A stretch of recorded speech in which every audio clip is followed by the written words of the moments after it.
Hello friend, আসসালামু আলাইকুম। আজকে বানিয়ে নেব অনেক মজার একটা রেসিপি। হ্যাঁ, এটা কি কেউ কখনো খেয়েছেন? এত মজার রেসিপি। আমি কিছু পুঁই শাকের ফল এখান থেকে তুলে নিয়েছি। দেখেই নিশ্চয়ই বুঝতে পারছেন, কিছু পুঁই শাকের ফল তুলে নিতেছি। একটা কাটারের সাহায্যে আমি তুলে নিতেছি। এটা যে এত মজার আগে আমার জানা ছিল না। তবে হ্যাঁ, এটা রান্না হয়নি এমনটা না। বাড়িতে কিন্তু আমার শাশুড়িমা রান্না করেছিলেন, আমি কিন্তু খাইনি, কারণ আমার মনে হয়েছিল এটা আবার খাওয়ার জিনিস হয় নাকি। কিন্তু এটা যে এতটা টেস্টি আমি রান্না না করলে বুঝতেই পারতাম না। মা বলছিল যে এটা রান্না করো, ভীষণ ভালো লাগে। আমাদের সুপারি গাছ দেখতে পাচ্ছেন কত সুপারি হয়েছে, তবে সুপারিগুলো এগুলো ছোট এখনও।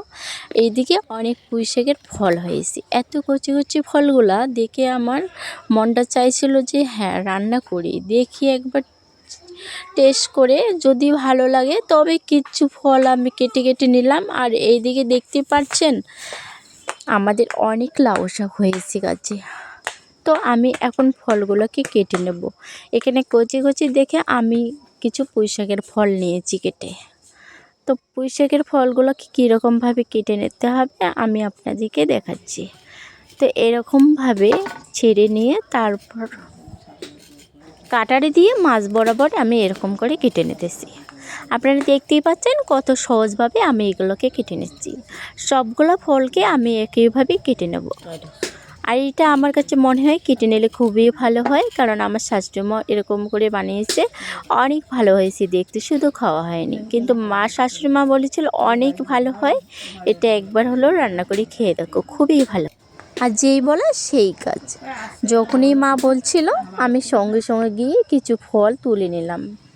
ফলগুলো সব এরকমভাবে কেটে নিয়ে কিছু আলু নিয়েছি, তবে আলুগুলোকে একদমই মোটা বা সরু করিনি, মিডিয়াম সাইজের করে কেটে নিয়েছি। দেখে নিশ্চয়ই বুঝতে পারছেন আলুগুলোর সাইজ কীরকম। আর সবগুলো আলুকে এরকম করে কেটে নিয়ে এখন আমি পানি দিয়ে ধুয়ে নেব।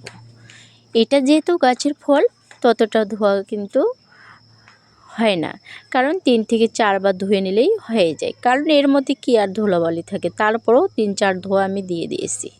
ওইদিকে পরিষ্কার করে ধুয়ে একটা পাত্রে রেখেছি। এইদিকে কিছু আমি মরিচ নিয়েছি, আর বিশ্বাস করেন বন্ধুরা, কাঁচা মরিচ ঘরের মধ্যে রেখেছি, সবগুলাই একদম পেকে গিয়েছে। আর এখন বাজারের মরিচ বেশিরভাগ পাকা হয়। আমার কাছে আবার পাকা মরিচ দিয়ে তরকারি কালারটা মাশাআল্লাহ দারুণ আসে, তখন আবার শুকনো মরিচের গুঁড়ো দেওয়ারও প্রয়োজন হয় না। এখানে 3-4 কোয়া রসুন আর মরিচটাকে আধবাটা করে নিয়েছি। আর এদিকে একটা কড়ার মধ্যে আমি দিয়ে দিয়েছি তেল। আর আমি এখন দিয়ে দেব আধা চামচ এখানে জিরা। তারপর দিয়ে দেব এখানে যে পেস্টটা করে রেখেছি মরিচের আর রসুনের, ওটা দিয়ে তারপর এর মধ্যে 2 চামচ হলুদ, স্বাদ মতো নুন, জিরা গুঁড়া আর ধনিয়া গুঁড়া দিয়ে দিয়েছি। এখন দিয়ে এখানে স্বাদ মতো নুনটাও দিয়ে দিয়েছি। এখন দিয়ে আমি মশলাটাকে ভালো করে কষিয়ে নিয়ে তারপর ধুয়ে রাখা ওই মাছটা দিয়ে দিয়েছি, চিংড়ি মাছটা দিয়ে একটুখানি পানি দিয়ে ভালো করে কষিয়ে নিলাম। তবে হ্যাঁ, এখানে কিন্তু একটা বড় সাইজের পেঁয়াজ দিয়েছি। এখানে পেঁয়াজের পরিমাণটা একটু বেশি দিতে হয়, যেমন আমরা মাছের মধ্যে মাছ ঝোল করতে গেলে পেঁয়াজ দিই, সেই রকমভাবে একটা বড় সাইজের পেঁয়াজ আমি কেটে দিয়েছিলাম। তারপর এই যে আলুটা আর যে পুঁই শাকের ফলটা আছে ওটাই এর মধ্যে দিয়েছি, দিয়ে আবারও নেড়ে চেড়ে ভালো করে কষিয়ে নিয়েছি। যতক্ষণ পর্যন্ত না এটি কড়াতে লেগে যাচ্ছে ততক্ষণ পর্যন্ত আমি কিন্তু ভালো করে কষিয়ে নিয়েছিলাম। যখন কড়াতে লেগে যাচ্ছে সে পর্যায়ে কিন্তু এর মধ্যে পানি দিয়ে এটা ভালো করে আমি সিদ্ধ করেছিলাম। তো এটা আমার ভালো করে সিদ্ধ করা হয়ে গেছে। নামিয়ে নেওয়ার আগে আমি কিছু ধনিয়া পাতা কুচানো দিয়ে তারপর এটাকে নামিয়ে নেব।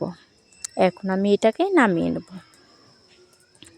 নামিয়ে নেওয়ার পর দেখতে পাচ্ছেন মাশাআল্লাহ এর কালারটা যা এসেছে দারুণ, দেখেই কিন্তু খেতে ইচ্ছে করতেছে, এতটা মজার হয়েছে। তবে হ্যাঁ, চিংড়ি মাছ কিংবা চিংড়ি মাছের শুটকি যাই বলেন না কেন, সব দিয়ে এটা দারুণ হয়। তো আমি তো একটুখানি কড়াতে ছিল, শুধু একটুখানি ভাত দিয়ে আমি খেয়ে তারপর আপনাদের মাঝে এসলাম। বিশ্বাস করেন বন্ধুরা, এতটা মজার হয়েছে, আগে জানা থাকলে আমি কিন্তু প্রতিদিনে এই রেসিপিটা রান্না করে খেয়ে নিতাম। পুরো ভিডিওটা কেমন হয়েছে আপনাদের সুন্দর একটা গঠনমূলক কমেন্টের সাহায্যে জানিয়ে দেবেন। আর আমি কথা দিচ্ছি এটাও খেতে অনেক ভালো। আজ এই পর্যন্ত, আল্লাহ হাফেজ।